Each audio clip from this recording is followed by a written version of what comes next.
Why do some brakes sound like the screech of an eagle going in for the kill, or a cinder block being dragged down the sidewalk? I'm Pep Boys Regional Vice President Tom Ballish, and while all brake systems make some noise, distinct sounds are an indication your system needs checked, or the next sound could be... The Pep Boys Pros will inspect your entire brake system for free. Now how does that sound? Plus, if you need new brakes, save up to $60 off Wagner Premium Brake Services now through July 1st. Includes free tire rotation, only at Pep Boys. Offer after mail-in rebates. See restrictions at pepboys.com. Caution, the tea is hot. Blow it off first, okay? Dishing tea with Big Meech. Hello, hello, hello. It's another glorious day, my tea sippers, and you know what time it is. I hope you have all of your comforts together because it's time to dish the tea. And you're dishing tea, darlings, with Big Meech. Can't wait. Time to dish tea with Big Meech. Time to dish tea with Big Meech. Time to dish tea with Big Meech. Time to dish tea with Big Meech. Ha, darling.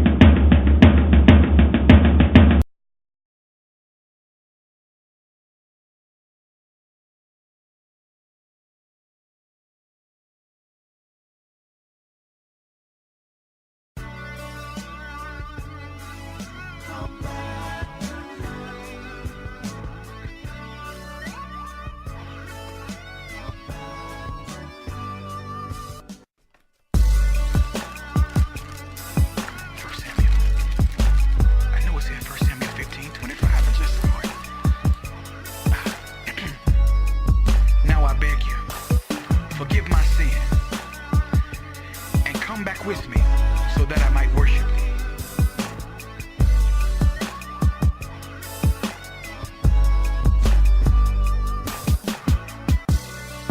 I remember when I met you, I had a tingling in my spine.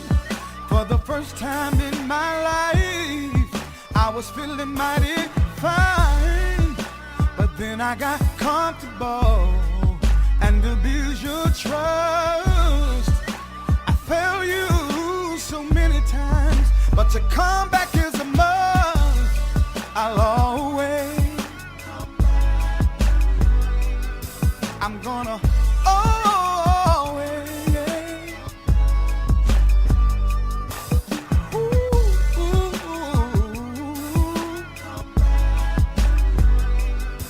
I'm gonna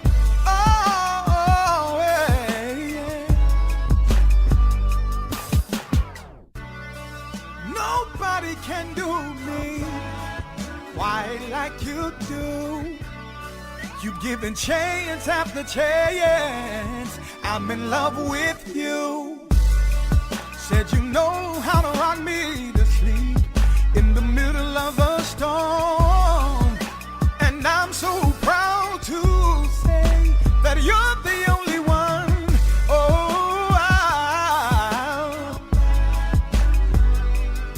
I'm gonna always, yeah, to you.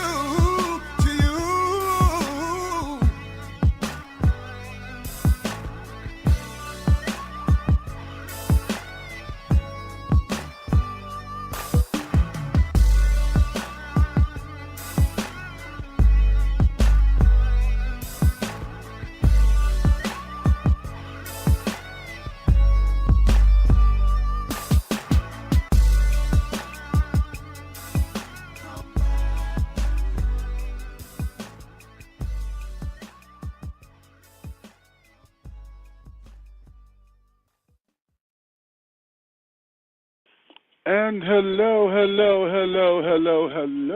to all of you out there in Blog Talk Radio land, here in the glorious United States and across this country. For those of you who are in the sound of my voice, I really adore and thank you for coming on through, honey. It's another glorious Wednesday, my tea sippers. And you know what time it is, honey. So I know you have all of your company together, my darlings, because it's time to dish tea. You're dishing tea, darlings, with the Big Meech. Oh, babies. Sweeties. It is a wonderful, wonderful day, and child, it's a long day for me. So if I sound a little bit that way, like I'm tired, I really am.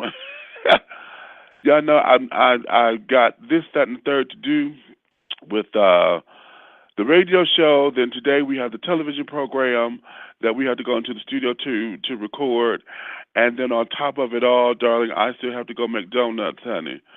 And, it's a long day, but we can get through this. We've done it before on many occasions. And, yeah, it's been another interesting 7 days as well that has been going on in our country, in our world. And it's just very interesting. But for me, what I am going to do today, I've been hit with some sadness in my life.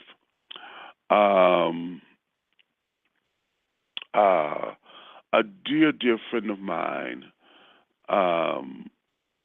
passed this past Monday, and I'm going to get into that in a little minute because I want to do a short tribute to him, as he now has become one of the ancestors, and it has just taken me back because he was young. Bert was 40 or 41, and yeah, I'm in a place of sadness a little bit, but at the same time,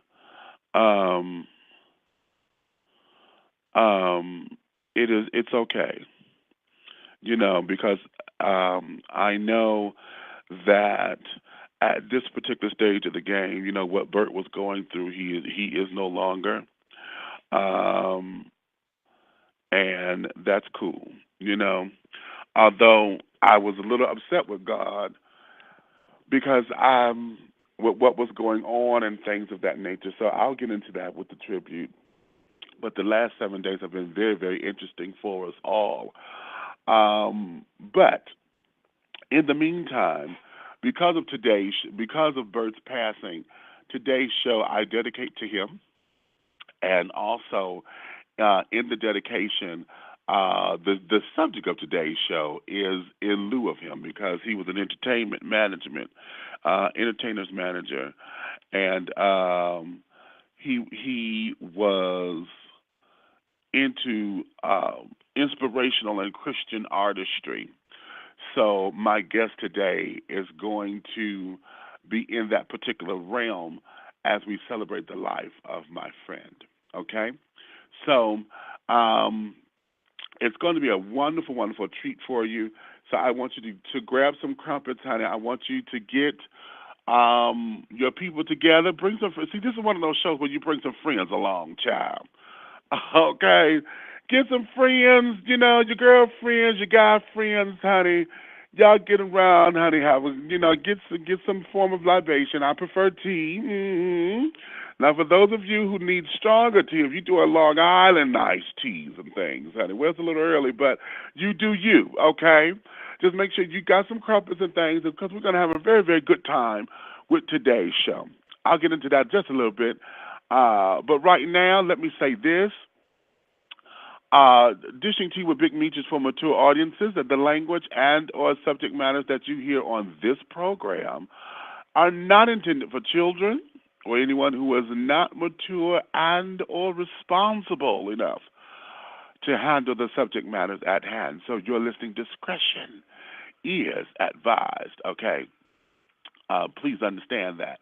Your listening discretion is advised. Now, honeys, I usually say that twice. However, I'm not going to go through all that again because y'all should know by now I'm 45 years young, and, honey, I have earned the right to every 3, 4, 5, 6, 7, 18, 27, 52, 196 letter and or syllable word that comes out of my mouth. Okay? So, honey, I don't know what bag I'm coming out of. Just know I'm coming out of one, honey. So if you are at work, now was your opportunity to sit back and to turn your volumes down to a respectful level. If you have children in the room, honey, now is the time to put them in the other room with the other flat screen. Let them watch Dora or Bert and Ernie or Big Bird and Snuffleupagus or SpongeBob SquarePants or something. Because now it's time for the grown and sexy to become the seasoned and sophisticated. Okay? Yes, I said it, honey, and I mean it, every word of it, okay? You know what, y'all know I've been having problems launching the tea room the last few weeks. Something is going on with my computer. I have upgraded this damn Adobe Flash and thing, and it still would not let me get my tea room up. You know, I had to keep doing this, and I got a computer person that's going to come and look at my little laptop and things for me. But I'm trying to keep the tea room open. So for those of you who are looking by computer and want to chime in on the conversation, you can. Okay, we got it up for right now. So the tea room is open. So if you don't have a social media page, honey, you have to go create one over there. And it's free of charge, honey. That way you could interact with us for those who come in, okay, and all of those things. But I will say this, honey, over here in the tea room, please dish your tea responsibly, please. Remember, it's okay to disagree. Just don't be disagreeable, okay? We are in an age where everything now is texting and typing and things. We miss the personal interaction with everybody. So you may think somebody is neck rolling you, finger snapping you, trying to let you have it. And that may not necessarily be the case because you're not there to hear how they interact or how their words are or how, the vocal affectations and things of one's speech pattern. You're not able to hear it. So you may be thinking they're trying to neck roll you when they're not, okay? So dish your tea over here responsibly, because if I come in and find that you cutting up, I'm going to cut you out. Yes, I am. Okay? Trust me, I will. And the road to start, hey, girl, Road is over there in the tea room. Where you been, Missy? Been missing you, child. And she's also on Blog Talk Radio as well. She has 2 shows, actually. And I've been over there catching them and carrying. I don't know if you've been seeing me over there, child. I bop in periodically when I can and things of that nature. But, hey, Road is over there in the tea room with me, so we have that going on, okay? So let me say a couple of special announcements. We do have our fundraiser going up. Ladies and gentlemen, No Time for the Pain is going to happen right here in lovely old ATL. And I thank you for your time and your efforts and things, honey, for those of you who are coming through. But please go to www.dishingtea.com for more information on how you are able to contribute, whether you are want to buy tickets, if you want to come on as a sponsor, to buy an ad in our playbill, or if you want to just give us well wishes or whatever. There's many, many ways that you can contribute to help make this dream a reality for us. Again, go to www.dishingtea.com for more information on everything about No Time for the Pain and also yours truly, Big Meech, okay? So we do have a GoFundMe page going up, a campaign, so you can donate there, or however your heart decides to. Just listen to your heart. If your heart telling you to send up prayers and well wishes, that works too, honey, because we need all that energy, okay? Don't feel bad if you feel as though you can't do anything financially. There's other ways that you can contribute. If you would like to come in and be a part of our promotions team, want to pass out flyers and this, that, and the other, get a hold of us. Go to the website to tell you how to get in contact with me, and also our executive producer, Peter Jackson from Pharaoh's Treasure Box, 5 More Artists, Detroit. So, yes, get in touch with us, and we will let you know how you can come in on the fold. Family ties are shattered and destroyed when fraternal twins Danielle and Eric confront one another on the issues of betrayal, infidelity, and HIV.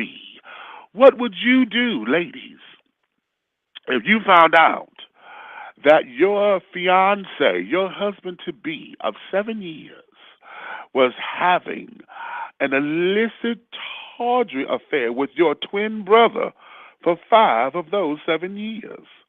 Your twin brother finds out he's HIV positive. You find out that you're pregnant and HIV positive. Come find out what Danielle does in this epic saga. No Time for the Pain. It opens October 23rd, 24th, and 30th. We have 4 shows that's going to be running this year at the South Fulton Arts Center, located on Butner Road here in Atlanta, Georgia, more specifically College Park, Michigan.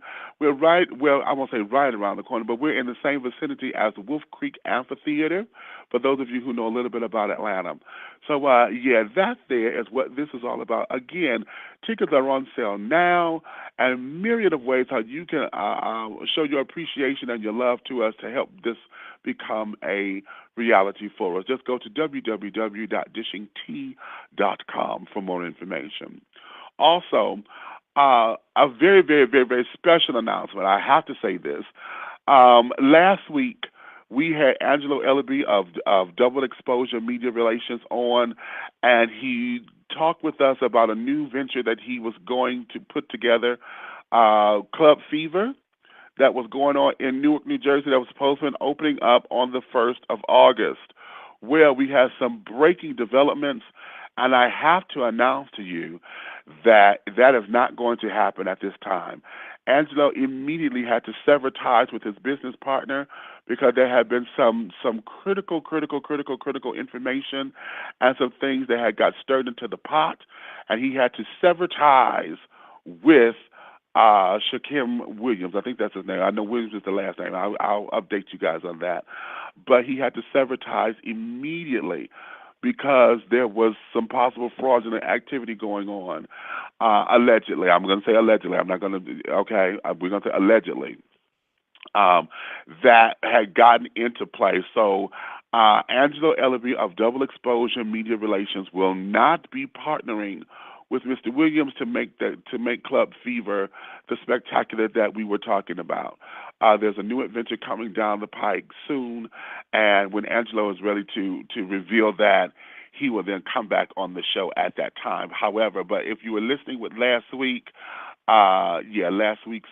information, it has drastically changed, and I wanted to make sure that all of my listeners understand that, because last week we had a wonderful time with him, and the plan was so excellent and so beautiful and so lovingly, but we were not able to that was not able to come forth. Okay, so that there was breaking news. We had to let you know that immediately. Okay. And also, one more special announcement for those of you who are Big Boy Pride.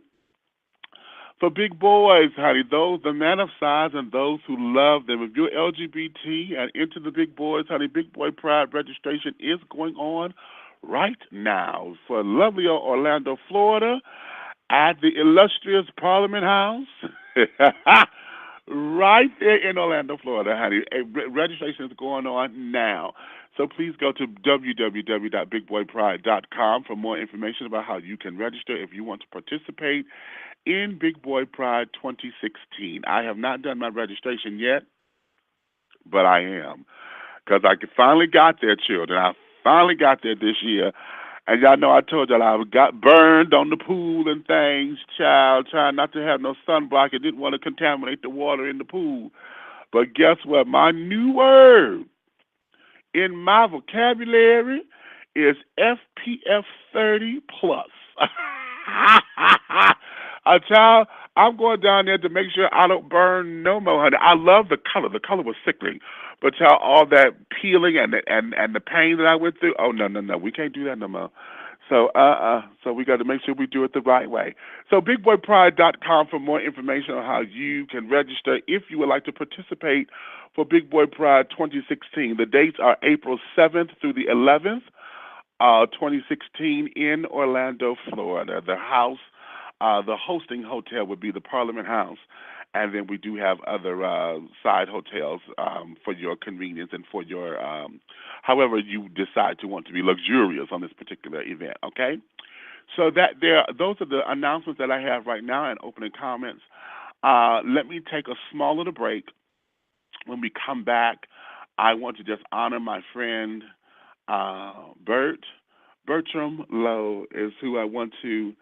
No, you know what? I'm gonna just do it here because if I break it, then yeah, no, I'm just gonna go ahead and do this here because I don't want to keep myself in this emotional state. But Bert and I have been knowing each other for maybe about 10 years, I think.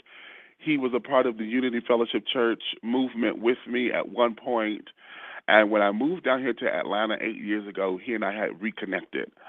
And during that time, our friendship, we had an associateship at first, that grew into the friendship that it had become. Bert was a very sensitive young man, and he was very, I won't say quiet, but, he was kind of introverted because of all of his insecurities that he was dealing with. He was a smart businessman, but he was very sensitive and very shy to a degree.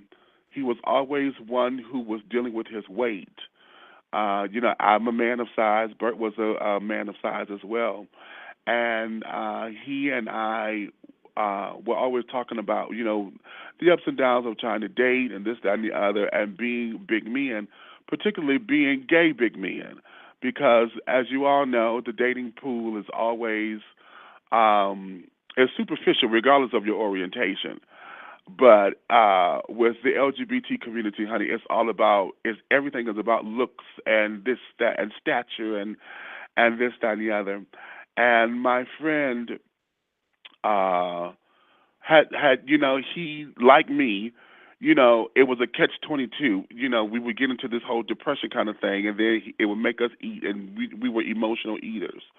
So, he then began to gain even more weight. And so when he wanted to start to take control of it, he's done the whole diet thing. He and I went on a couple of diets together, and he's gone to a couple of clinics. And most recently, it was a big loser type camp that he had gone on. He was doing quite well with it, but after he left the camp and things of that nature, it did not work out for him. So he opted to have a gastric surgery. Now, he and I talked about that because I had a gastric surgery as well. And for those of you who know my story, you guys know I do not advocate for those surgeries because there's many complications that can come from it. And I had the gastric sleeve, and I was forced into it. And y'all know that because I'm preparing for yet another surgery with my hernia and the abdominal reconstruction that I have to go through. Bert had made up in his mind that he wanted to come down off of his weight. Now, Bert and I were the same height. We're 6'4". No, I think I'm a little taller than him. He may have been 6'2.5", 6'3". I'm 6'4". And Bert had gotten up to like 500, and I think he said he was close to 600. He was closer to the 600 line. He had lost some weight. Because he had to get prepared for the surgery and things of that nature. He made up in his mind he was going to do it. And this particular day, he went in for surgery on this past Friday, the 17th. We talked just before, the night before the surgery and everything, and we were, gearing up with plans and this, that, and the other. I had not spoken to him anymore prior to that time. We have a mutual friend who he spoke with on Saturday, and then we got the news Monday morning that he had passed. Everything is still sketchy. However, it is being ruled that it was because there was a complication with the gastric bypass surgery that he had just had. He was still down at the hospital. And right now, everything is still up for grabs, and that had just shaken me to no end. Okay, so when things become available and everything, I will let you guys know. But he was such a wonderful, sweet spirit. Like I said, he was shy and sensitive. He was kind of introverted or whatever because he was afraid to let folks get too close to him. But at the same time, was very loving and very generous with his time, very generous with his heart. And I really, really, really am going to completely miss my friend. So having said all that, what I want to do, I'm going to play this song here. It's by a friend of mine. Her name is Mickey Braden. And this song is called More and More and Then Some. But she has taken, when you hear the song, you'll understand why. And I want you to reflect back. I'm going to send this out in love for my friend. And when you listen to the lyrics to this song, just think about all the times that you wanted everything that life has for you, everything that you know that you believe that your higher power, if you call it God or the universe, the omniverse, however you decide to call your higher power, all the promises that were made that you said that you wanted. You know, this song came to me last night, and I'm going to play this for Bert because he wanted to be, you know, thinner, and his whole thing was, I want to be between 330 and 350, he said. And he knew that this surgery was going to be his answer. And like I said, I was mad at God because I was like, God, why didn't you give him a little bit of time to where he could have seen himself in it? But then my spirit settled and said, be careful what you ask for, because what he got was just that. In his mind, he was already there because he had the surgery. He came through the surgery, and he knew that was going to be his answer for his weight, and it took him right on up out of here. So in the calm of that, I'm going to say that's what's giving me peace right now, to know that in his mind that he did what he needed to do or what he felt was right for him. And I'm going to let this song speak, so bear with me.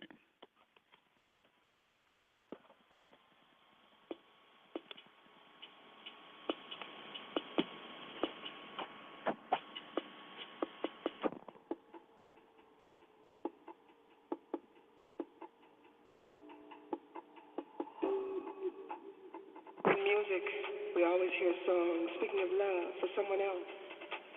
But I think it's time that we write love songs to ourselves. An anonymous writer wrote, since I am the only person I will have a relationship with all my life, I choose to love myself the way I am now. I choose to always acknowledge that I am enough just the way I am. I choose to love, honor, and cherish myself. I choose to be my own best friend. I choose to be the person I would like to spend the rest of my life with. I choose to always take care of myself so that I can take care of others. And I choose to always grow, always develop, and always share my love and my life. I want more and more. Instead, all you have to do is ask, and we shall receive. More and more things I want more and more things Your hug is sure, your touch not timid. I feel at home in your arms. Your voice is soft, your soul is tender.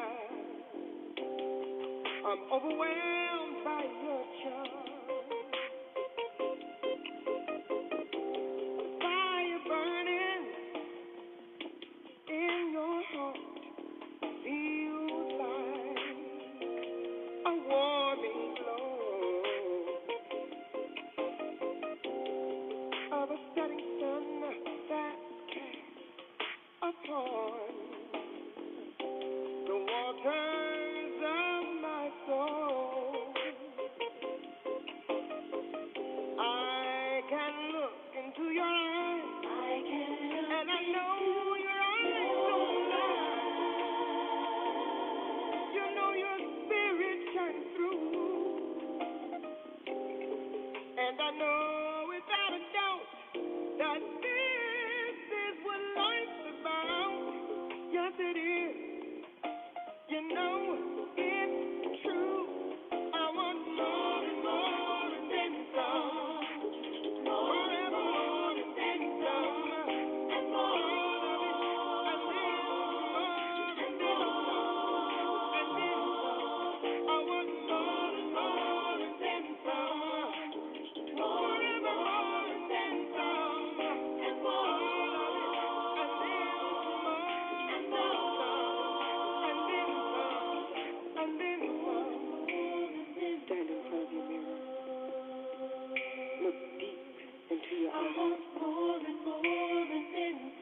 and find that special place. You will see and you will know it. Where only happy, happy, happy people go. I want you to go there and occupy that space. You will see and you will know it. Then you will see a light that is shining bright and free. And you will know it. And if you look very, very, very close, you will find that light is you and me. I can look into your eyes. And I know your eyes. You know your spirit shines through. And I know without a doubt that this is what life's about. Yes, it is. You know it's true.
and then some.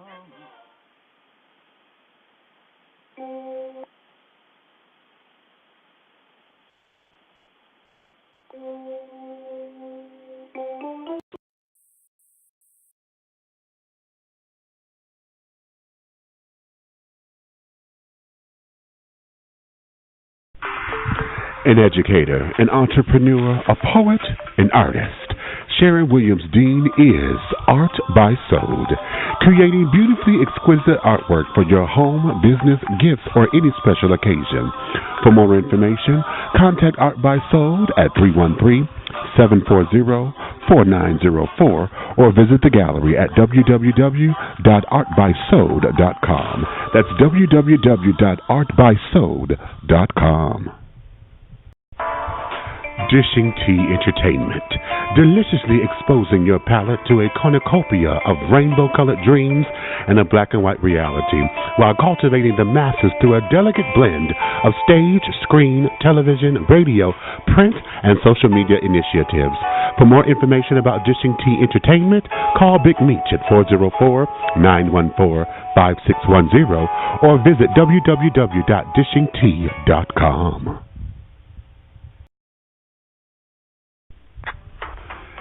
Maggie Lee's Community Center offers a unique array of programs designed to improve the lifestyle and well-being of the community. Located at 7700 Puritan Avenue in Detroit, Maggie Lee's Community Center specializes in child care and latchkey services, as well as senior citizen activities and block club functions. For more information about Maggie Lee's Community Center, call 313-737-9042. Maggie Lee's Community Center, giving the people a chance to show how much they have to contribute.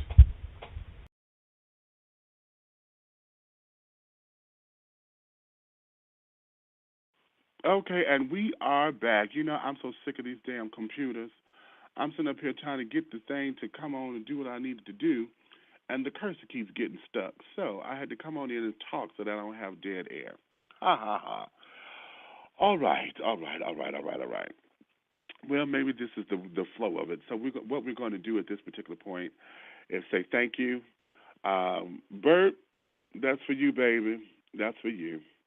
And you are now one of the ancestors, and I speak your name now as you become one of the lights, honey, and one of the stars up there to help guide us along this thing we call life. So now, without any further ado, let's get into today's show.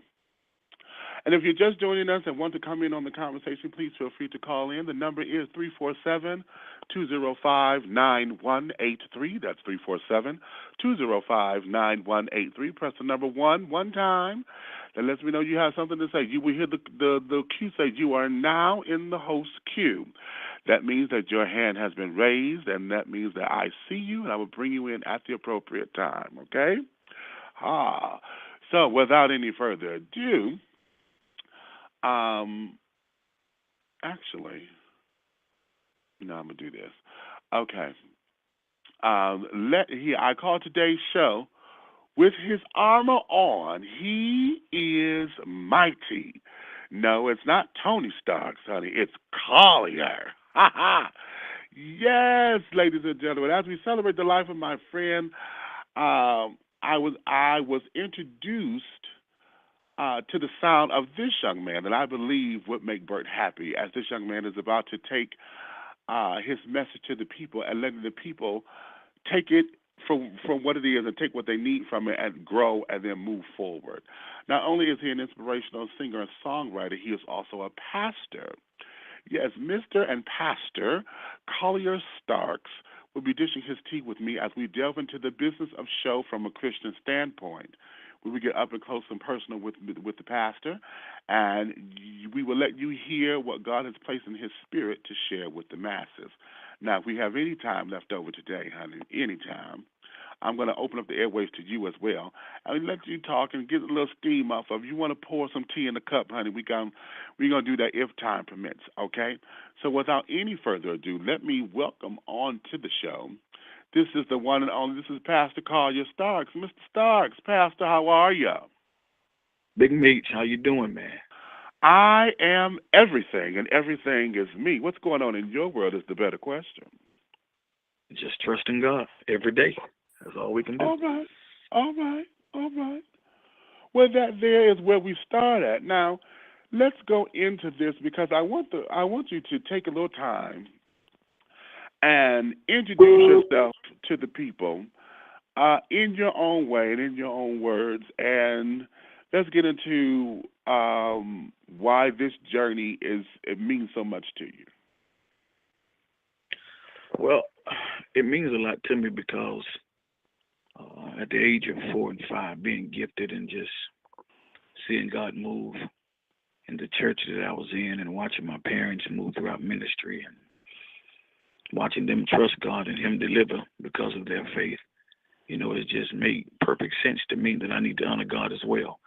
The talents and gifts that He's given me and my kids and my wife, it just made perfect sense for us to just do the things of God and not resort to anything else, knowing that God will add these things unto us if we just trust Him. Okay. So now introduce the world to Collier before we go to Pastor. Who is Collier Starks? Collier Jawan Starks. Collier's just somebody who is a servant. I love singing. I love music. Family man. Love ministry. Me, myself, love sports. Love writing. And just being there, try to make a difference in the life of children and adults who have not yet grown up. As well. Okay, so they're still kids. That's just me. Yeah, that's just me. Yeah. Okay, now that's interesting. What is it about the children that gives you this glee? Because that's a special craft that not a lot of people can handle. A lot of people do not know how to deal with children. So what is it about them that gives you that glee and that joy in your stride? Well, hope, and more hope.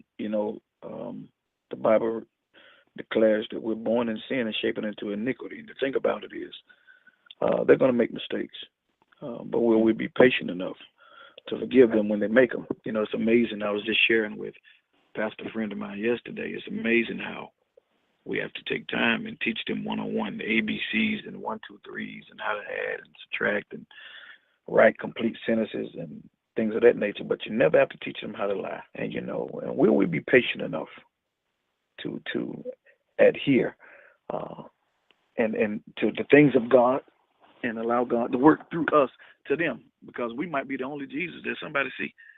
They might not have an opportunity to get to church or dress high and mighty and things of that nature. So how can we help them understand that there's a better way out there? And so I have a great desire to help kids, man, and help them, just be better people, be better than they was on yesterday. Every day, getting up, being better than you were the day before. And so that's my desire. Okay. So, with this being your desire, how was you as a child? What is it what is it that you see in your own children and in children around you that may have been, that you may have seen yourself, reflected, that you say, what, maybe if I had someone to say this or do this or whatever, what was it about your childhood that resonates into your ministry of wanting to help children? Well, first of all, growing up in the Starks household, I got drugged to church for any and everything. Sunday morning service, Sunday afternoon service, Sunday night service, Monday night prayer meeting, Tuesday night BTU, Wednesday night Bible study, Thursday night choirs, Friday night rap session, Saturday night we washing cars and selling fish and chicken at the church. Sunday we do it all over again. So I was, you can say I was raised literally in the church. But just knowing that you're going to make mistakes, and I've made a plenty. I will not sit on this show and come across as though I've not made mistakes. You always get to a point when you're talking to them, you want to be transparent enough so they can see, well, wow, if he did it for him, He can certainly do it for me, because I've seen God take people that pimps and make them preachers and prostitutes, and all of a sudden they're praise and worship leaders, and there's nothing fake about it. There's a genuineness to it when God got his hands on it. So growing up in my household, I always knew that we serve a forgiving God. With Daddy, he cut with the belt if he have to. There's always room for hope, man. In any and everything. Mhm. Okay, in the lineage, where did you fall with your siblings? What number are you? I'm the first one, so I'm the third one. Out of how many? 4. Okay, see, I'm the first of 4, and then, there's 3 of us now. I lost my brother a couple years ago. So I was the guinea pig, and I became the disciplinarian because I was the one who my mother put in charge all the time, and especially when she became a single parent, and she and my father, split, and we had all that ugliness that went on. So I helped her raise my siblings. What was that portion like between you and yours, being that you were the third? You second from the baby, honey. So I'm second from the baby. I hadn't always been saved. I hadn't always been a preacher. We had our times where we cut the food just like any other kid. And one time in particular, I remember we were cutting up and we were made to whoop each other. So I don't know if you had to go through that, but we had to whoop each other. And my brother, we would cut a deal before Daddy come back in the room with the belt, and we would say, "Hey man, take it easy on me, I take it easy on you," and we did that. But when it got to us, he lit us up. So, with that said, we've had our days. Being the third, you see what the other 2 go through, and you try not to make the same mistakes. But it, sometimes, it just looks so fun. You just had to try it. So I've had my days. Okay. So now, being raised in the church, were your parents ministers, or was your father just the deacon and the deaconess, or were they just in ministry and just servants? They were ministers. My dad pastors, my mom associate minister. My brothers, all of us in ministry. Oh, really? So the whole family? Okay. Because that's I'm leading.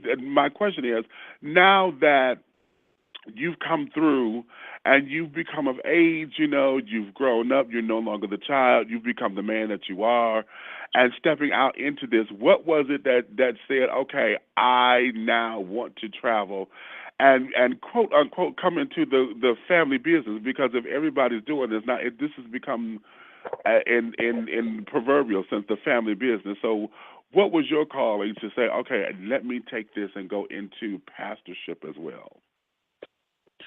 Well, actually, for anybody that knows me knows that I've been on a plethora of media outlets. I've sung with Organized Noise. I've sung. I did the other thing.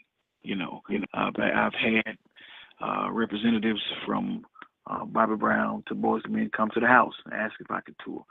I've done that, but for me, I just realized the more I would record, the more it didn't sound like me. It didn't sound like the gift that God gave me, and so I had to look at myself, as everybody will at one day, and just come to grips with this is what God has for me. It's not for me to do other things. It's for me to be a blessing to people.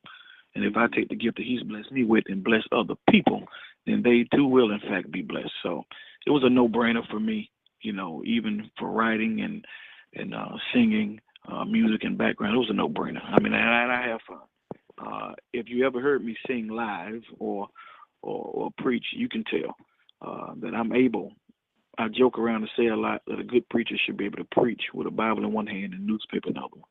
At the same time, have his ear to the radio and his other ear to the street to make it relevant, to be able to reach the younger and the teens and the young adults and as well as the elderly.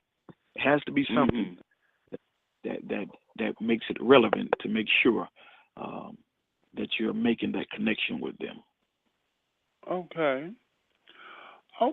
And I dig that. Now, that was you answering the call. Now, stepping up to say, it's one thing to say, I'm going to be a minister and I'm going to go into ministry. But now you have gone a step further to say, all right, I need to have and create another avenue with Rebirth Christian Outreach Center. So Absolutely. you become the pastor of that. So what was that to say, let me now, branch off and to do my leg of the ministry, because now you're coming out of the shadows of your parents, your siblings. This is now, me taking a stand and say, okay, this is what I believe God is leading me to do. To now I have to pastor and, take the helm of an organization. So what was that for you, and how is that working at this particular state? It was, I have to say this, Meech, man, it was not a struggle. I think when you hear the voice of God and you realize that it's not your flesh talking to you, then you can adhere to it a little bit better. I came in under mom and dad. I actually started preaching at the age of 15 and went on, actually graduated from college before I even graduated from high school. Started pastoring early on in life at a church, and I was there 13 years. And I just got to the point where I realized that tradition wasn't helping anybody. And so in terms of me stepping out on Rebirth Christian Outreach Center, we're now well on our way to our second year anniversary, which will occur in December. It's just different. There's nothing like worship and freedom and liberty. There's nothing like getting up and being able to move in the flow and in the Spirit of God. So when I heard him tell me that, and when I heard God relay that to me, it was a no-brainer for me. I told my wife, this is the day. And when I stood up and resigned from the traditional church, I didn't know where I was going. I did not have a plan. God didn't give me an itinerary or a GPS. But that week, as he began to reveal to me, amen, we secured a place where we can worship at, man, and it's been on and popping ever since. Interesting. Now, you said, I resigned from the traditional church. What does that mean? I gave him a little resignation and told him thank you for the great years that we've had, but God was calling me to something higher. It's just as you put it earlier, when he calls you to something higher, how did you make that transition? And it is exactly how I'm explaining it to you. I woke up on Sunday morning, and he spoke, and I went and did what I had to do and just let God lead me. And I think a lot of times that's where we get twisted, man. We hear God and we won't move. He tell us to move, we stay put. He tell us to stay put and we won't move. And we miss our blessing. We miss the mark. And I didn't want to miss it. Whatever he was doing in that season, I wanted to be included. If he was blessing, if he was healing, I wanted to be included. I didn't want to miss it. And turns out I jumped on it at the right time. I didn't miss the boat. And I think our first Sunday we took in 65 members, and God has been blessing. Okay. All right. Now let me be the let me be one of the goats in the field for just a second. I was going to say devil's advocate, but last time I had someone on here, oh, you don't want to be the devil's advocate. I'm like, oh, okay, got too sanctified on me. Hold on. Let me go here. And I'm going to use myself as an example. And we're going to come into your music in a minute because, see, all of this is tying into the music of the ministry and the business of show, because you hit on something I'm going to go back to in a minute. But with your ministry here, someone like me, I've left traditional church, period. I vowed to myself I am never going back to where I'm at a place where I say that I'm going to allow someone to call himself my pastor, because the whole idea of organized religion just doesn't work for me anymore. However, I am one who believes in, the coming together of people, to being able to share ideas, to being able to uplift one another, and still in the service of what the teachings of Christ is all about. Now, that there is the nucleus of my existence.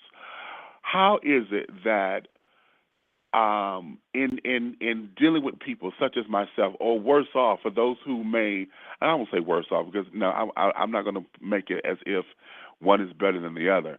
Everybody's in different stages because you got those who are atheists who don't believe in God the way that we teach God. You know, right. I really believe that an atheist don't know that he loves God. He just knows that he don't like the way God is being taught. Atheists believe in the higher self and this, that, and the other, you know, because it's tangible and this, that, and the other, which is still God. They just don't get that concept. The agnostic person is the person who believes in a higher power and all of that. They just don't see, again, they don't see God the way that it's taught because it's become too, religified and carried on. Right. So, and then we have all these different denominations and the breakdowns and all of that. How does Pastor Starks, on your journey, deal with that when you come up against it because of the message that you're trying to invoke onto the people and onto children and this, that, and the other? What is that for you in this particular stage of the game? Well, if I'm understanding you correctly, I think that there's a better way to get it across to people that God is good and that he can help you without being stuck in the quicksand of tradition. I mean, I like that, the quicksand of tradition. I like that. Such as, I'll give you an example. You got a church full of teenagers, all right? And they might not understand "Guide Me, O Thy Great Jehovah," or they might not be where they can understand a charge to keep eye at. Those are the old hymns of the church. They might not understand "This Little Light of Mine," even though the words are very crystal clear. They may want to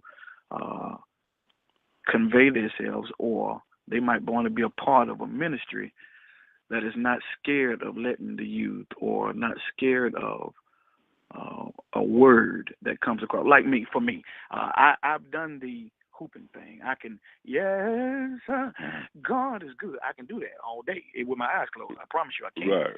But if I'm just talking to you, and making the word relevant, even as we segue into the music, even in my music, if I can move from, I can stand up and say, "Amazing Grace, how sweet the sound," and whereas the elderly crowd might catch that, or either your middle age, and that might move them to shouting, my young people are still sitting there. So that in turn, I have to come back with and mix it in. Now, like I said earlier, I think a good preacher should be able to be able to make things mix and make it relevant to be able to draw them in. So I could come back and do, "I give myself away so you can use me," and then I'll just mix it in with, "If there's a question by my heart, you got it. It don't belong to no one else but you," and just make it make it flow, man, and make it relevant so people can understand where you're going and where you're coming from, and let them know it's okay. It really is okay to believe, love, and trust a God that is able to secure you from things. It really is. And so for me, that's where I stopped wrestling with it and just letting God do what he gonna do. You can't keep God in a box. You can't keep him handcuffed. If God be God, then let him speak to you. Well, all righty then. Well, you know what? Now, that's the perfect segue. Let's go here because I want the folks to hear you. I opened with you and your reworking of "Come Back." Now, let's go here because I said, with his armor on, he is mighty. And no, we ain't talking about Iron Man, honey, Tony Stark. This is Collier Starks. Let's go here.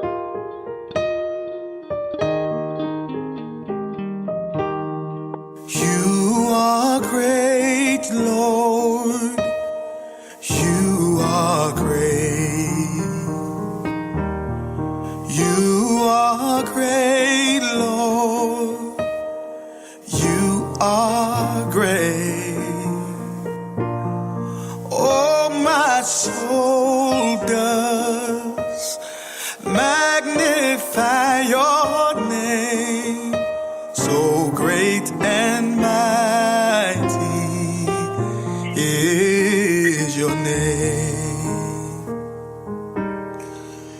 You're so worthy. Yes, you are. You're so worthy. Yes, you are. Oh, my soul does magnify your name. So great and mighty is your name. You're so awesome. You're so awesome.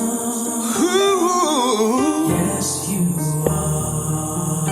Can I give me a witness? You're so awesome. Say yes, you are. Yes, you are.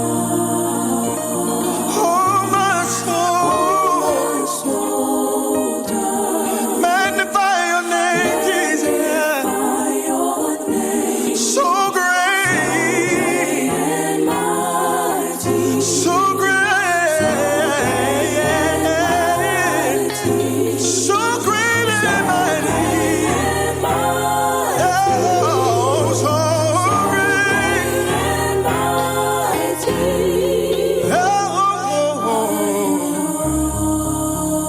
Are you Lord? Are you Lord? Are you Lord?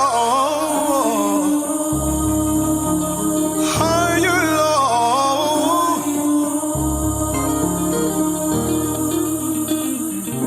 Lord, you are worthy.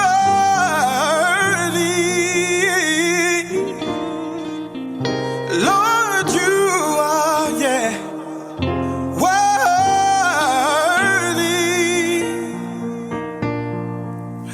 Lord, you are so worthy to be praised. To be praised. Oh, thank you, sir. Can you help me say, oh, hey.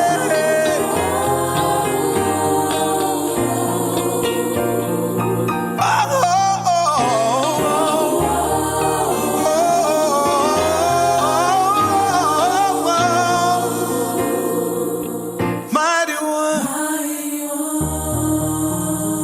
All over the building, can you say mighty one? If God has ever done anything for you, why don't you claim it? Tell him he is, he is, he. Oh, yeah, Lord. Can you wave your hands and say, oh, yeah. Thank you, Jesus. Thank you, Jesus. Thank you, Jesus. Oh, yeah, yeah. Shh. Mighty one, mighty one, mighty one. Can you say awesome one? The one who rules is super rules, yeah. Awesome one. Hey, hey.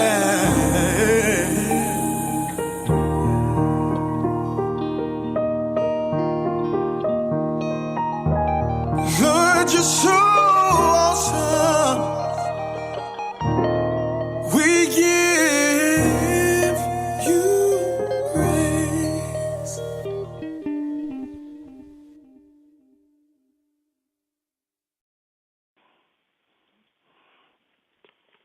Yes. Yes. Yes. Yes, yes, yes, yes, yes.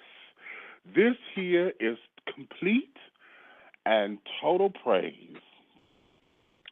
When I talked with Robbie, I told her, she said, hey, this is the one right here. I said, sweetie, this here is just total praise. And see, I'm a praise person. Okay. Okay, I am total praise and carried on because I teach this to folks.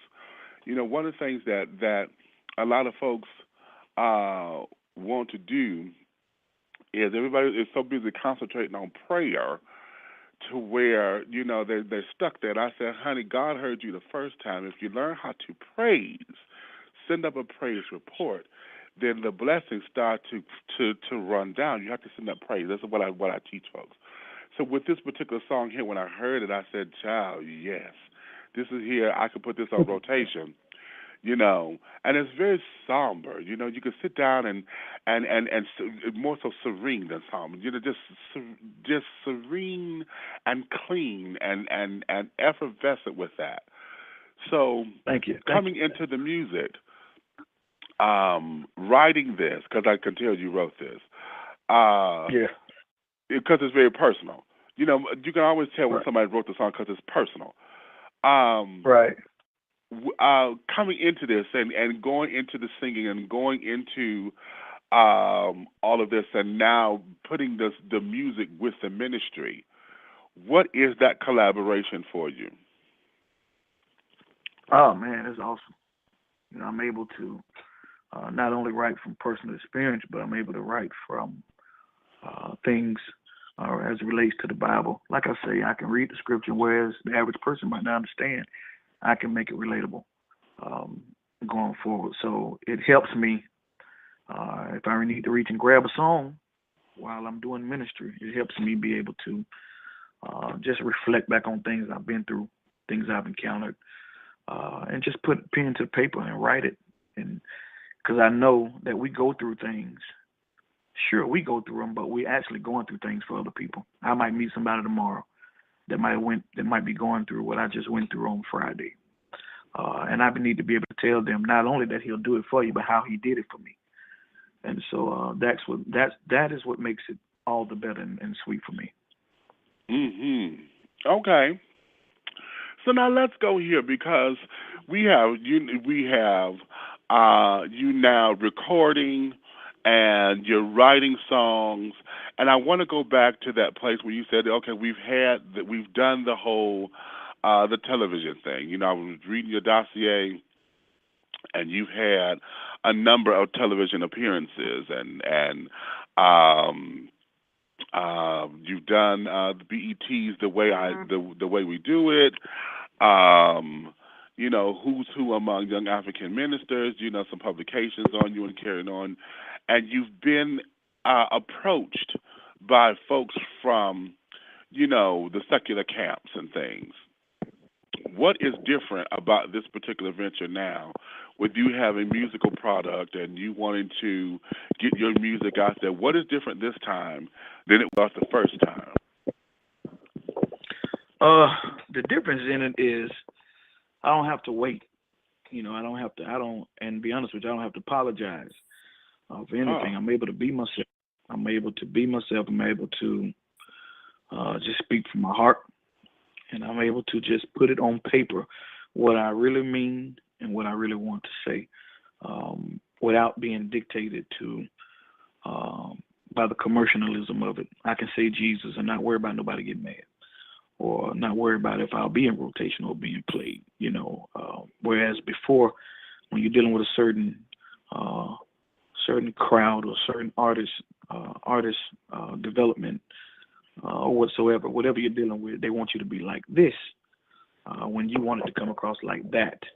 And so just coming to grips that was not where I was supposed to be from a secular music standpoint. I'm able to just be myself and use the gift that was given to me and not have to worry about whether the A&R is going to like it or whether I'm the right image or the right age or my dressed appropriately, things of that nature. I can be myself and God handle it. Okay, now let me go here because, see, here's another one of these I'm finna play devil's advocate things because in this business we call show, and now that the gospel industry has become an industry, what are some of the lessons you have learned and are learning in still dealing with the business of show as a gospel artist? I think for me, I'm learning and have learned that regardless, it's still a business. It's still a business. It's very much a business. It's about having your brand. It's about having your brand and making sure that you're doing whatever you have to do to make sure that your brand is protected. And when I say that, I mean don't do anything that's going to cause harm or damnation to yourself. At the end of the day, it is a business. You got to make sure you cross every T and dot every I. Make sure all your stuff is copywritten. Make sure you just can't just go out there and say, "Hey, I think I want to sing a gospel song today and hope everybody like you." And no, it's still a business. Whether it's secular, whether it's R&B, country, whether it's gospel, whether it's rock and roll, it is still a business, man. And it's how you handle your business, and as it pertains to what you're trying to get across and what you're trying to accomplish. You're just trying to be local, then, but if you're just trying to make a difference nationwide and be out there, then it makes all the difference in the world for you to just handle your business. Okay. Now let me press this envelope here, because one of the things, and this is an Achilles heel for me. Okay. When we're dealing with the business of show, and we're dealing with gospel music, and we're dealing with the audiences that we want to reach and carry on, the Achilles heel that I find is the hypocrisy in it. Okay, we will have the one stance that I'm living the word, and I'm living by the word, and this, that, and the other, and yet at the same time, we embody or we employ a lot of folks who, everybody would say ain't saved. And what I'm getting to more specifically, I'm coming to all the queens and the LGBT children who's singing and flipping in these choirs and directing these choirs and got them to where they're making the money for the church and, this, that, and the other. But then at the same time, it becomes what I consider to be hypocrisy, because, we're all good and fabulous if we can make you sing and we can sing and we can hit those soprano notes and carry on because this is business. But then when we want to keep the integrity of what my message is, then it becomes what seems to be a conflict of interest. How do you keep yourself from getting into these kind of battlegrounds? I just live a life that's pleasing to God. I'm reminded of the Bible in the book of John. I believe it is 15 and 12 when he said, "This is my commandment, that you love one another as I loved you." It's not up to me to judge anybody. It's up to God to handle that. I just have to love them, and in loving them, whatever nationality, whatever walk of life they're from, whether they represent the LGBT community or whether they represent just a straight, pure, and upright and Christian walk, it's incumbent upon me to love them in spite of. Because I've done some things. I've been a sinner. You've been a sinner. My wife, everybody, we've all sinned and come short of the glory of God, but he still loved us, and so he still loved us. And so, as a matter of fact, Romans 5 and 8 says, "But God shows his love for us, and that while we were yet sinners, he still died for us." And so I'm reminded of that every day, that we have to love one another. He is a righteous judge and a God who will destroy and defend. And so I leave that up to him, and just let him do it. But I'm also reminded, Psalms 11 and 5 says, "The Lord tests the righteous, but his soul hates the wicked and the ones who loves violence." So all these people that say one thing and do another and this, that, and the other, that's on them. And they, like I said earlier in the interview, they soon have to come to grips and look at themselves in the mirror and just try to figure out where they are in their walk with God, and hope that it ain't too late to just trust him and watch him do the miraculous and the marvelous things. Oh, can I say that? Okay. All right. Now, you know what? On that, wait a minute, because I got to go here. I'm going to go to play another song, because this song here, Yeah. It's going to speak for itself. Listen to this. Catch this, y'all. Come on, Cursor. Damn it. Come on. If you don't quit playing with my emotions.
I've already said that. I said that. I said we've all have seen it. I've seen it. You've seen it. All right. And we are back.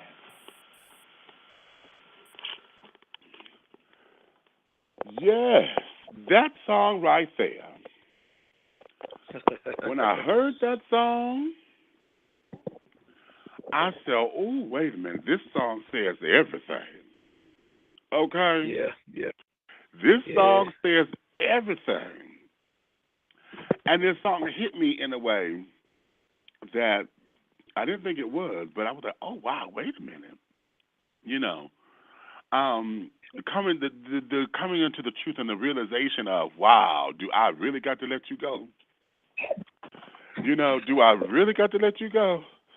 Okay.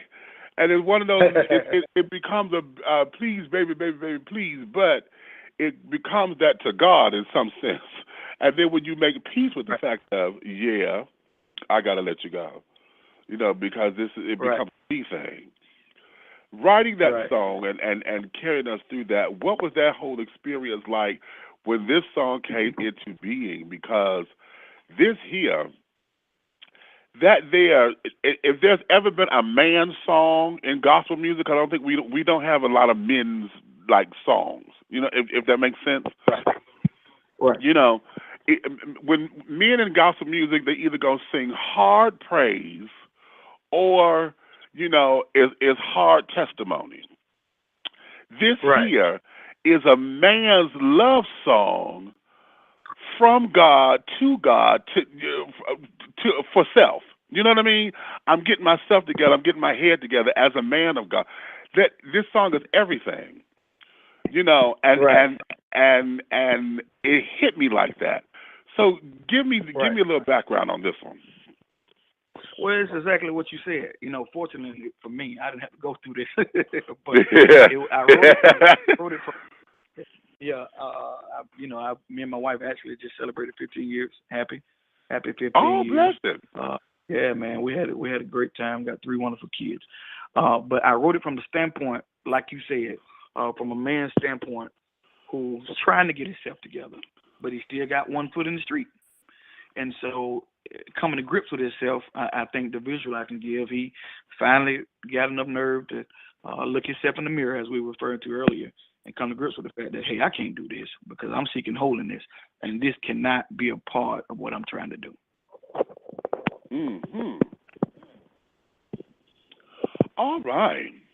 Because listening to that, I was like, oh, you know, it just sit me right there. And like I said, we don't have many songs out there to where we hear men speak. You know what I mean? Outside of the preacher, and that's let me ask you this, because here's the $55,000 question for all the cash and the prizes. As a minister and as a pastor, one of the things that the church becomes bombarded with is the whole idea of that the man is the leader. You know, we're following scripture, and the man is the head of the house, and this, that, and the other. But at the same time, it only becomes, and in those particular instances, whenever there's a decision that has to be made, it seems as though when a man's power is supposed to be asserted. But we never get to understand a man fully. You know what I'm saying? His ups, his downs, his emotional swings, because men are taught not to have emotions, and this, that, and the other. So in that, coming from a place of, I was once a lay person and now I am a pastor, how have you wrestled or actually married the two to where you're able to keep it real, like you say? You know, I'm a pastor who likes to keep it real and be relatable. How are you able to do that and still not let it threaten your masculinity, not let it threaten your manhood, not let it threaten anything about you because of what our perceptions of what these roles are supposed to be? Well, you know, it'll never threaten me because I know who I am. You know, I know who I am and whose I am. I know who woke me up in the morning. I know all of the above. But there are times when you get emotional to the point where you can't do nothing but cry. That don't make you weak. You know, that don't make you soft. You know, even me, I hear a lot of times where a lot of guys have problems with their wives or significant other making more money than them on a job. That would never bother me. I mean, it doesn't change the fact that I was created male. It doesn't change the fact that I'm a man first. And I don't, I think in Ephesians 5:23, I believe, it says the husband is the head of the wife, as Christ is the head of the church.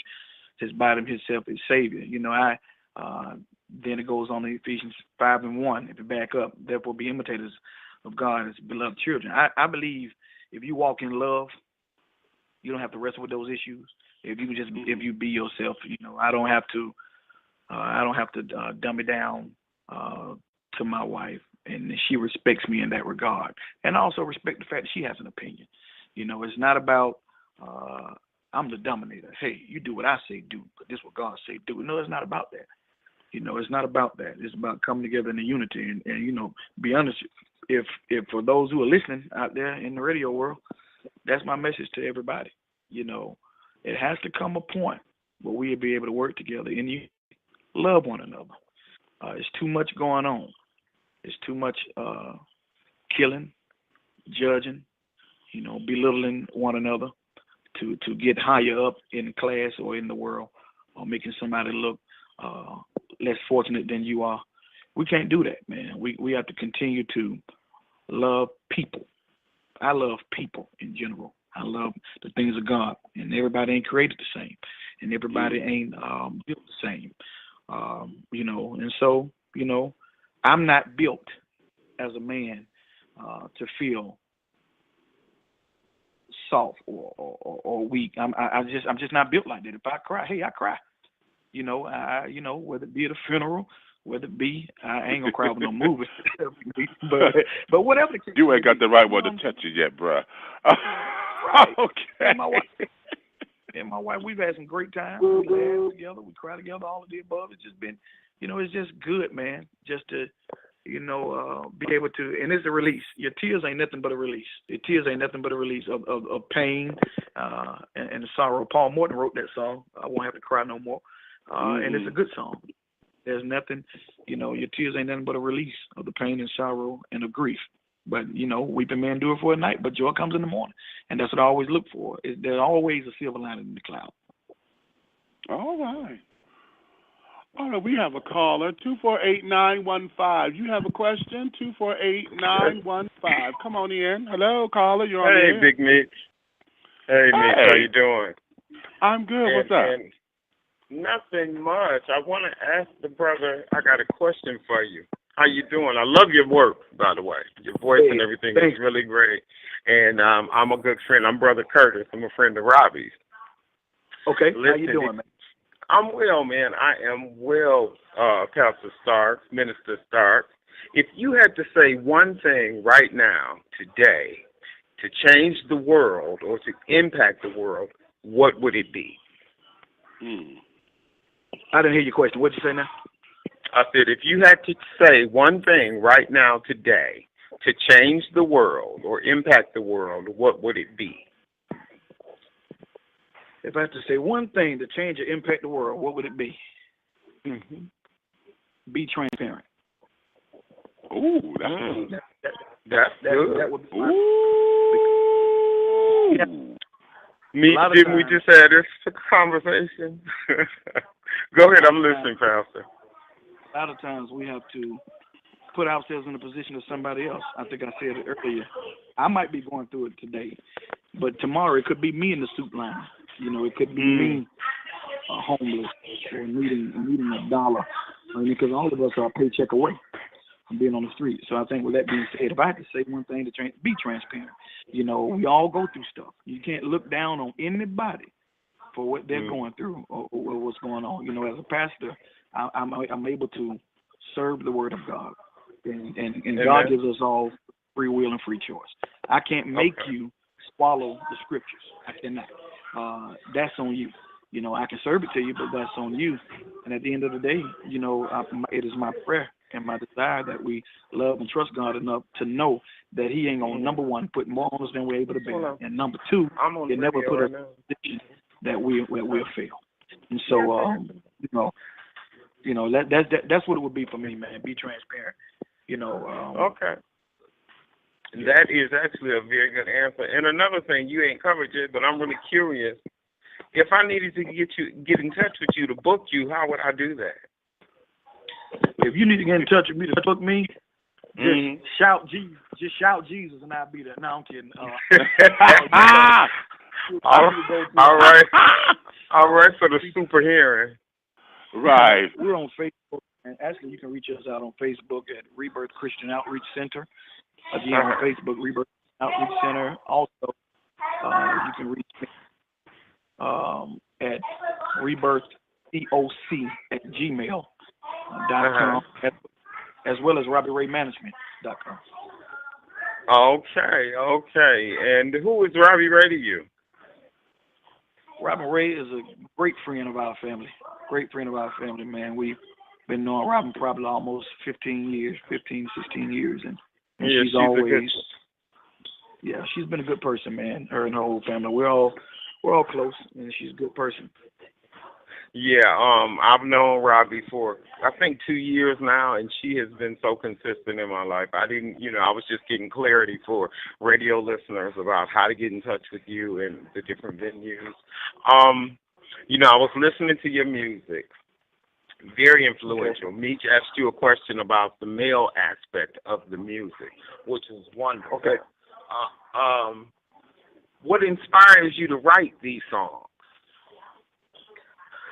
I think just knowing that men sometimes never really get a voice, Amen. Never really get a voice. And so if I could be that voice, so I can help people better understand that, hey, guys got feelings too, or hey, guys want to believe and trust God more, and there's nothing wrong with a man telling God, I love you. There's not to be looked at him like he crazy. He just realized that, hey, I know where my blessings come from, and so I think when I write, I'm at a point now in my career where I write, I'll listen to the track or the music maybe 2 or 3 times, and whatever come out, and I'll let God dictate it from there. Yeah. Amen. I know that's right. I feel you. I sing too, so I feel that completely. What inspired you to pursue both your gifts as an artist and a pastor and a music artist, as it is? Excuse me. What inspires me to pursue it? Just knowing that I got a gift to share. Just knowing that I got a gift to share, and I can't keep it to myself. It's really incumbent upon those who have been blessed with gifts, and we all have gifts, one way or the other. I think we're not to keep it in ourselves. I think that those who God has blessed, we're supposed to be a blessing to somebody else. And if we can handle the little bit, that He's blessed us with, then He'll bless us with a whole lot more. Amen. So, I got one last question, Meech, if you let me. Okay, go ahead. As it relates to being a minister and dealing with the industry, how do you deal with a lot of the BS that goes along with the music industry? I pray for them. I pray for them, man. I pray for what you do when you want, when prayer just ain't quite there, you want to hit. What you do? Sometimes, like I said a little earlier, probably about 5-10 minutes ago, people are not wired the same. And so whereas I might think something irrational, somebody else might look at it irrational. And so sometimes you got to put yourself in their position and just think how they would think about it. I don't always have to go cray-cray on somebody just because they don't see it my way. Sometimes I can say a silent prayer within my heart and let God work it out, because, at the end of the day, somebody got to be mature. Somebody got to be able to come together and let cooler heads prevail. I agree with you 100%. Listen, guys, I have to go at this point, but it was really nice talking to you, brother. Absolutely. God bless you. As always, it's good talking to you. All right, baby. Thanks for calling in. All right, I'll talk to you later. Okay. Bye-bye. Bye-bye. Yeah. So, all right then. All right. So we got your inspiration and carrying on. And here I'm going to go here because, as I alluded to before, when we're talking about the business of show, and we're coming up now that the gospel industry is an industry, a formidable industry now, to where it is absolutely making money. You know, I mean, we got gospel competitions and carrying on across the world. I do not believe in gospel competitions, but that's another show. But we have those that are coming up across the country. You know, we got gospel reality shows and this, that, and the other, to where it has completely become commercialized, or it has made its place. How is it that you're able to still celebrate your marriage of 15 years and not, you know, be involved in the temptations? Because the business is known as sex, drugs, and rock and roll, regardless of the genre. So how are you able to maintain your integrity, you know, while being out on the road and this, that, and the other? Or has that temptation not followed you yet? A lot of times I pray before I go to any venue. As a matter of fact, for those who heard me sing or preach, I don't open my mouth. I don't say nothing. And if I'm preaching at your church, I get up in the pulpit and I'm kneeling down in the middle chair and I'm praying. I pray to God keep all those things away from me. And to date, it has been exactly what I prayed it to be. You know, on the other hand, I do have a praying wife. And so I know she keeps me prayed up, and I know she keeps me at a point where temptation does not even enter nowhere around me, man. So I just try to make sure that in all things, I just keep God at the focal front, and remember, I got a wife and I got kids, and I don't even let all that stuff come near me. Right. You know, I have been young. I have been young and all of the above before, and I know it gets to be tedious and tasking. Hey man, for anybody that's listening out there, it doesn't do you any good. It really doesn't do you any good, because you reap what you sow, and that's just the bottom line. It comes back on you, you know, the way it's coming back. So I just try to make sure that God is being honored and revered in all things. All right. Every seed, honey, has a harvest time, honey. Every seed has a harvest time. Okay. I teach that, honey. Every seed has a harvest time, honey. So just be mindful, honey. You may not think it's going to hit this time. Okay. But, honey, okay. All right. I'm going to sit down here, and what I am going to do, I am going to let you give the folks your contact information one more time, and I'm going to let you get back to your family and carrying on and your other appointments that you have throughout the day. And then I'm going to end playing another jewel, honey, that was given to me from, lovely old Robbie. Yeah, because I got to get this one in, too. This one, okay, great. Yeah, so let everybody know. Tell everybody where to find you again. You can find me at Rebirth Christian Outreach Center on Facebook. Again, Rebirth Christian Outreach Center on Facebook.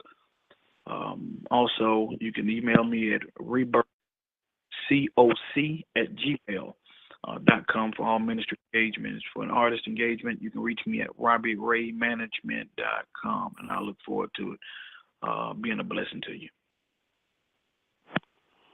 All right. Well, all right, having said that,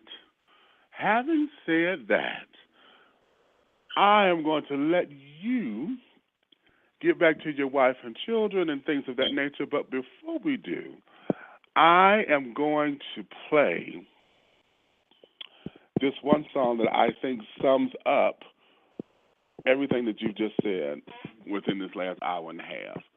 So let me just say thank you for coming on to the program. And, you know, for sharing your world with us, opening up a little bit, you know, giving us a little highlight of what is the world of Collier Starks, okay? Right. And understanding the message and the ministry of your pastoralship and things, and looking for Rebirth Christian Outreach Center to do what it's supposed to do here. Down there in old Peachtree City. I'm in College Park, so she's not too far from me. Okay. So we've actually moved. We're in Noonan now. I tell you, you're God, in Noonan. Okay. In Noonan. We're in Noonan at 117 LZ Johnson Road in Noonan, Georgia, and we have service every Sunday morning at 10 o'clock, Doc, and God has been blessing tremendously. And so if those of you in the Fairburn area, I'll be at Miller Grove Baptist Church on tomorrow night, help celebrate with Pastor Dorsey and their annual revival. So come out if you can, support. See, then, ain't that what I said? See, come on out, children, come on out. And with that, I am going to close with this. I'm going to tell everybody, honey, listen here. Everything that was said today, honey, is on one's own personal journey. If you didn't get anything out of this today, understand that all of this culmination that we are into now of understanding who Pastor Starks is came about because he had to understand what his journey was. It wasn't shaped by his mom or his dad or his brothers. He had to understand what his calling was, what his journey was and is, and was able to step out on what that faith is and say, okay, this is my spot, this is my purpose, this is my plan in the world. And well, on this side of creation, I'll put it that way. So once we all understand that, then we're able to know how it fits. See, we are all pieces of the same puzzle, and that puzzle is life. Everybody has a piece. Now, you may not think that your piece is significant because you may be part of that blue background, honey. Everybody got a piece of that blue background, but without the background, honey, it doesn't shape the landscape of the picture. You are important as everything else is. You just have to understand your journey and what your journey is. And the only way to do that is to become still and to listen. And why? Because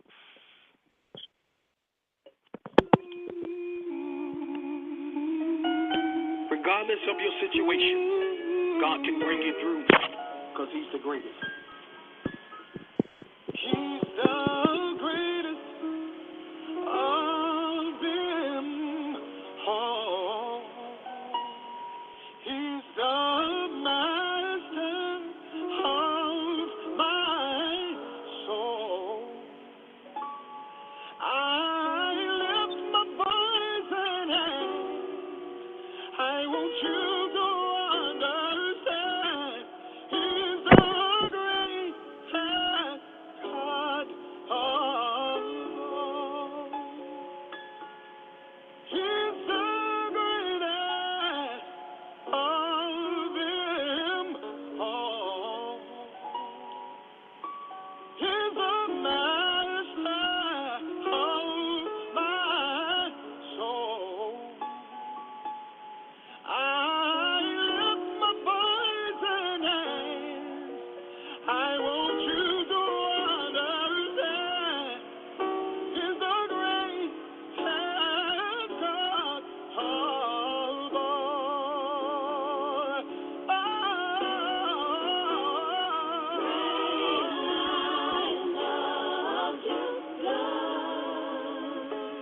Lord, we adore Thee.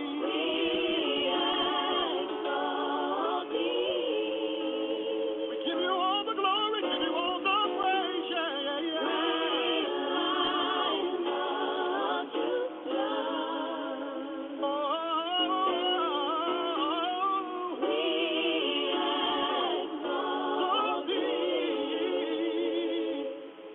He's my refuge and my strength,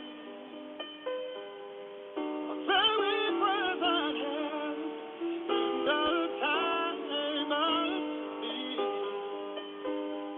I lift my voice and I want you to understand He's the greatest God of all.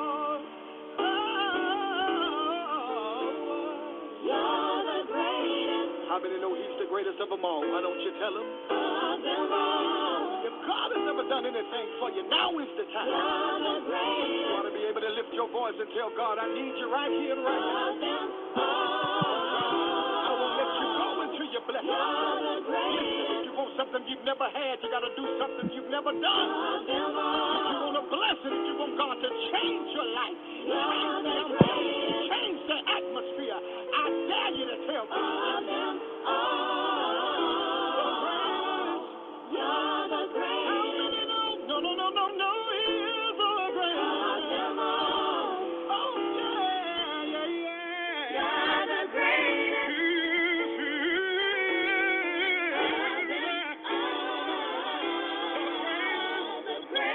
The greatest.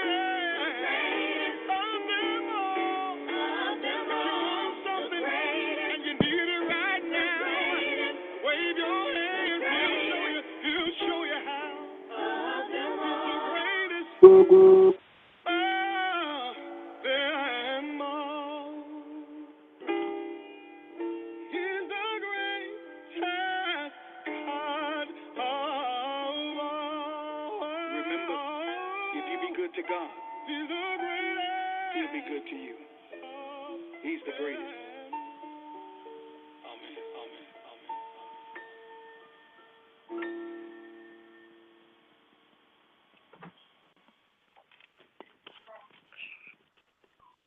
Shut the door. And there you have it. Ladies and gentlemen, that there was Pastor Collier Starks of the Rebirth Christian Outreach Center in Noonan, Georgia. Wow. That just speaks for itself. That speaks for itself, honey. So I'm going to take this time now because now, as I told you at the top of the show, honey, I've got to get ready because now I've got to go down to the television studio to record episodes of Atlanta's Up and Rising. You can catch that on the website as well or on my YouTube page. But go to the website, dishingtea.com, and it'll link you to all of my pages and stuff, and you can find out what we are about over there, okay? So, honey, you may finish all of your crumpets because the tea has been dished, and you've been dishing tea, darlings, with Big Meats. Honey, if you love me, tell a friend. If you hate me, honey, tell an enemy. But do know this, one way, shape, style, form of fashion, this thing that I'm doing here will move forward. Until we meet again, honey, next week I have a wonderful woman who's coming up in here with a powerful, powerful story of how she has overcome domestic violence and abuse and just being in a very, very low place and has gotten herself to where she was able to become a nationally known businesswoman, and we're going to get into her story next week, okay? So join me then, and we will start this all over again. I love you for listening. I love you even more, honey, because you are you, and you're being yourselves. So with that being said, honey, I will talk to you guys again soon, all right? Ciao. What a matchup! And what a team, Mike. Metro PCS and the iPhone SE for $0 on a network that covers 99% of people in the U.S. Oh, impressive. Play with the best. Switch to Metro PCS and get a 32-gig iPhone SE for $0. Metro PCS. Coverage not available in some areas, plus sales tax and $10 activation fee. Claim based on talk and text. Not valid for active numbers currently on a T-Mobile network or active on Metro PCS in the past 90 days. See store for details and terms and conditions.